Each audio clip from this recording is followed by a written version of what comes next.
We can finally say it. We travelled 2,000 kilometres across Greece to see this. 4 weeks and 2,000 kilometres of road tripping across Greece. Check out our 4 previous videos worth of suntan lotion, spinach pie, and questionable decision-making. And all of it conquered in a hire car, with the horsepower of a mildly enthusiastic sewing machine. Welcome to episode 5, and the last in this series, the final chapter of our 4-week road trip across Greece, heading back to where it all began, Corfu. Or should I say Corfu?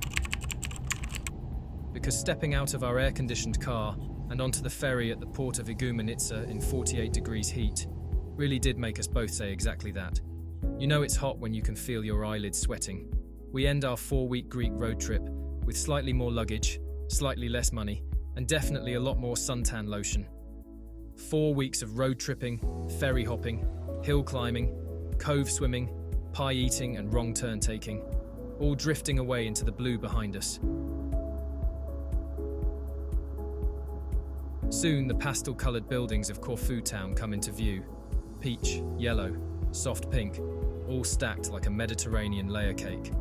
Boats glide in and out like they're on rails.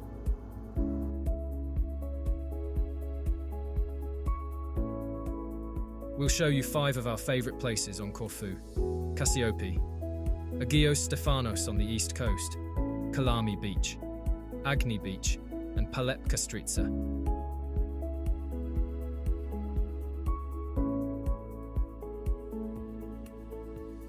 This approach to Corfu never gets old. It's grand, romantic, and just a tiny bit theatrical. The island seems to be saying, well, look who's come crawling back. Once we're back on solid ground, we pick up the car and head straight to one of the most gorgeous corners of the island, Kassiopi. And honestly, it's easy to see why it's a favourite. It's beautiful without being pretentious, lively without being chaotic, and crucially, touristy without losing its soul. Driving in, you feel the shift. It's the kind of place that just feels good.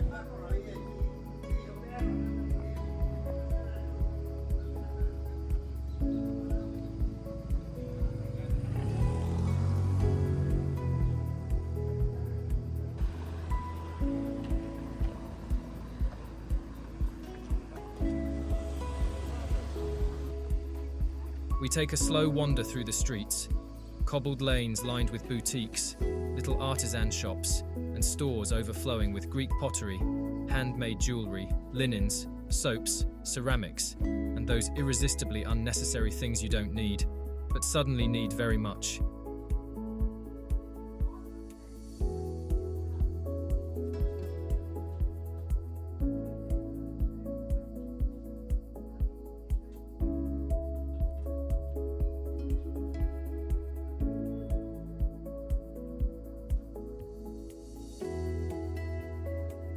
Jackie, of course, is in her natural habitat.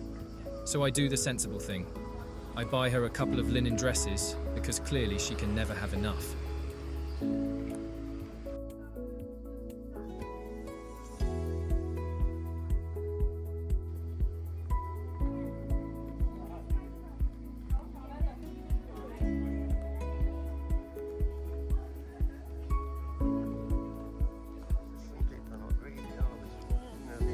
Then we reach the harbour, a perfect crescent of turquoise water, gently bobbing boats, and tavernas spilling right onto the waterfront. The drone sweeps over the masts, catching the sunlight, boats drifting like lazy ducks, and that unmistakable tranquility that Kassiopi does so well.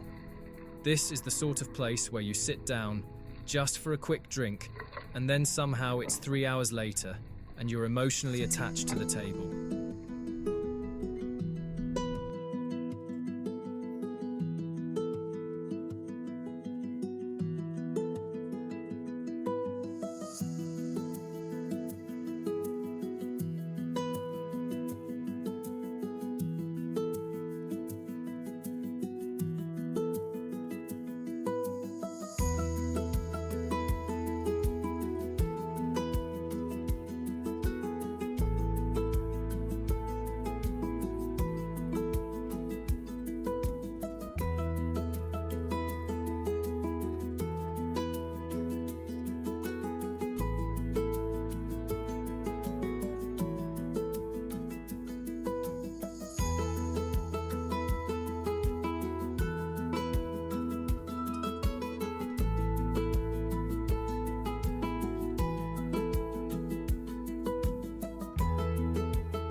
we settle ourselves right on the water's edge, perched perfectly for people watching and boat admiring.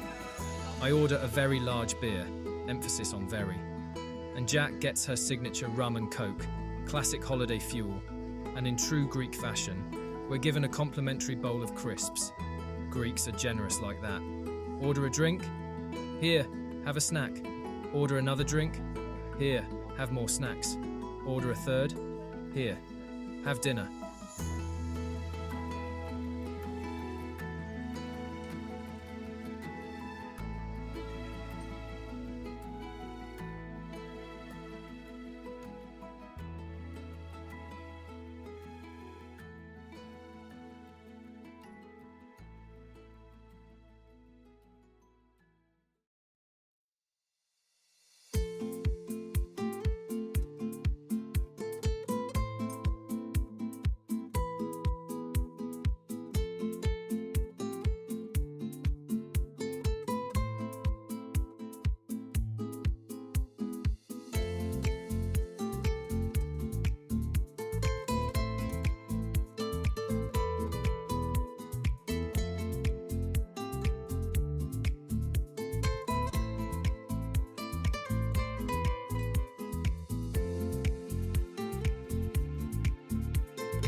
Our next stop is Agios Stefanos, and honestly, if paradise had a postcode, this would be it.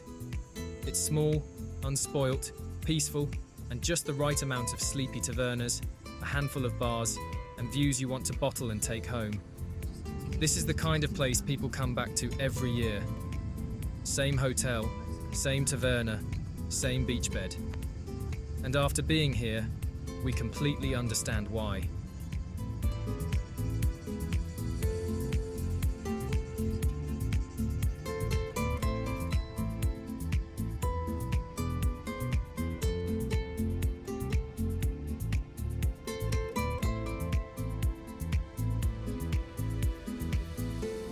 One thing on our Greek bucket list: hire a boat and explore the coastline properly. Agios Stefanos is the ideal spot for it. Sheltered, scenic, and close to all those hidden beaches you can only reach by sea.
We head to the local shop to pick up provisions.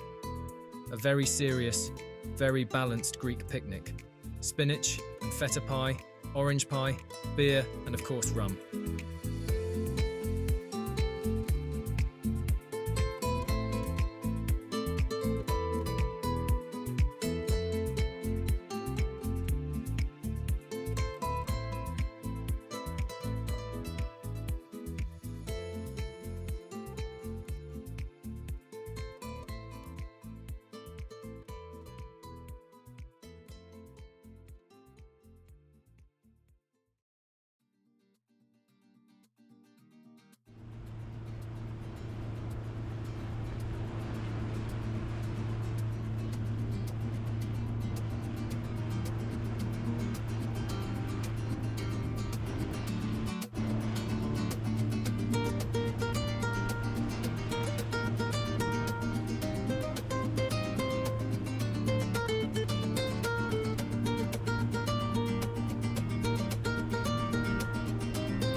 Jack, naturally, wants to steer the boat, and we all know how that would end.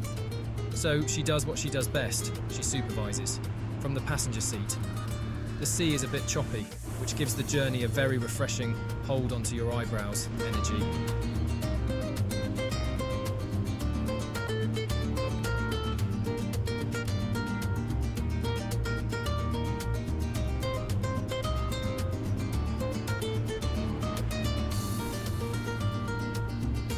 Eventually, I do let Jack take the wheel, but only once we're in open water with no boats, no rocks, no seagulls, no obstacles of any kind within a 10-mile radius. She does brilliantly for the entire 45 seconds she's in charge.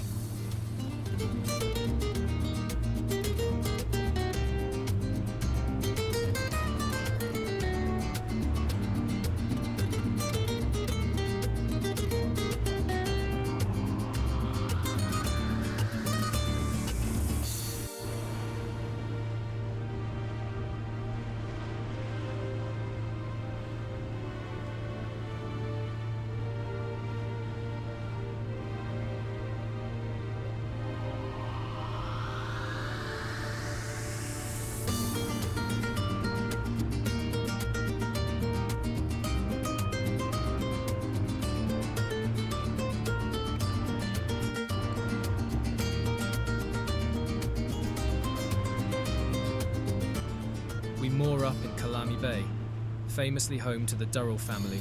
Yes, that Durrell family. A few fun facts while you enjoy the view. Lawrence Durrell lived here in the iconic White House on the waterfront and wrote Prospero's Cell, a love letter to Corfu. His brother Gerald Durrell wrote the beloved My Family and Other Animals, inspired by their chaotic life on the island. Their stories put Corfu on the literary map, long before Instagram existed. You can dine in the old Durrell house now, though your wallet will cry. Beautiful, yes. Budget-friendly, not exactly. I hop in for a swim, and for a moment I feel like a character in a David Attenborough documentary, narrated by Attenborough himself. And here we observe a slightly overheated British male attempting to cool off.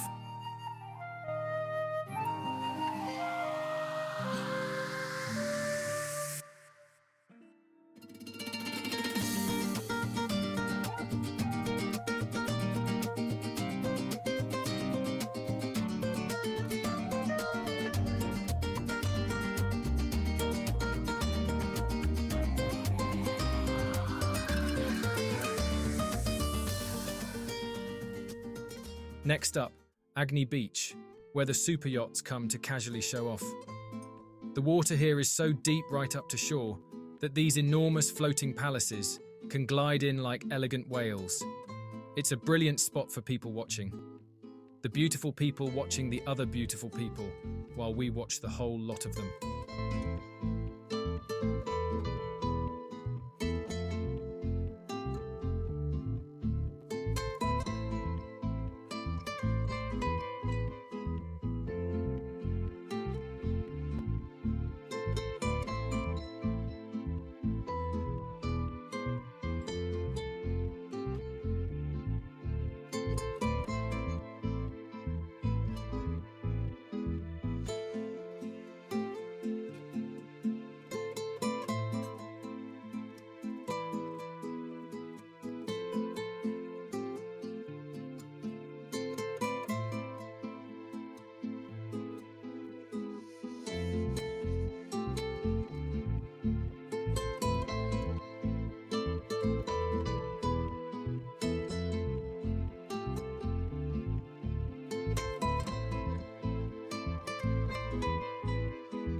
I ask Jack if she can put super yacht on my Christmas list. She nods politely. I don't think she wrote it down though.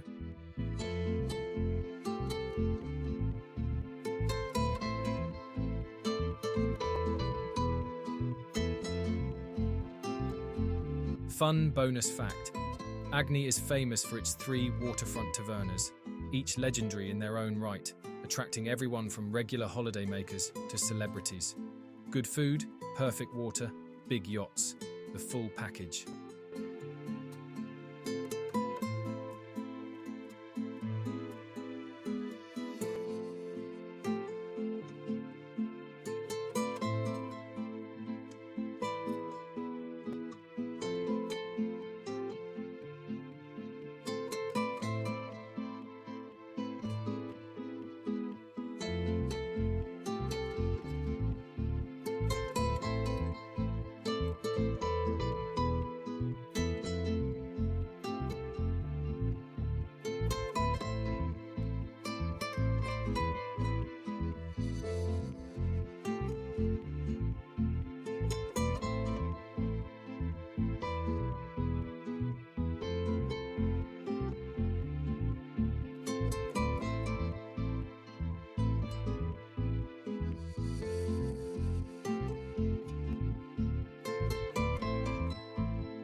After returning the boat, we head over to Paleokastritsa, a place we visited years ago and absolutely adored.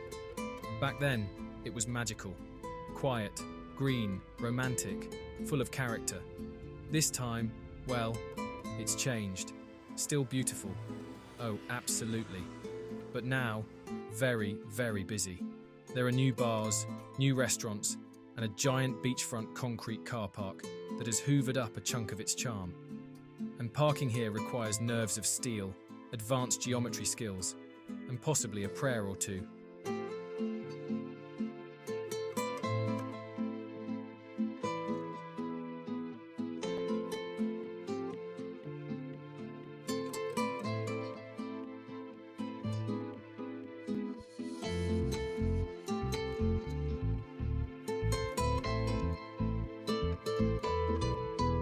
The drone footage, though, is still breathtaking. Emerald coves, steep cliffs, and the tall, thin green conifers that look like Corfu's unofficial crown. This is a place that would be best visited in May or September, when it breathes again, and you can see the version we fell in love with.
And just like that, our 4-week road trip across Greece comes to an end.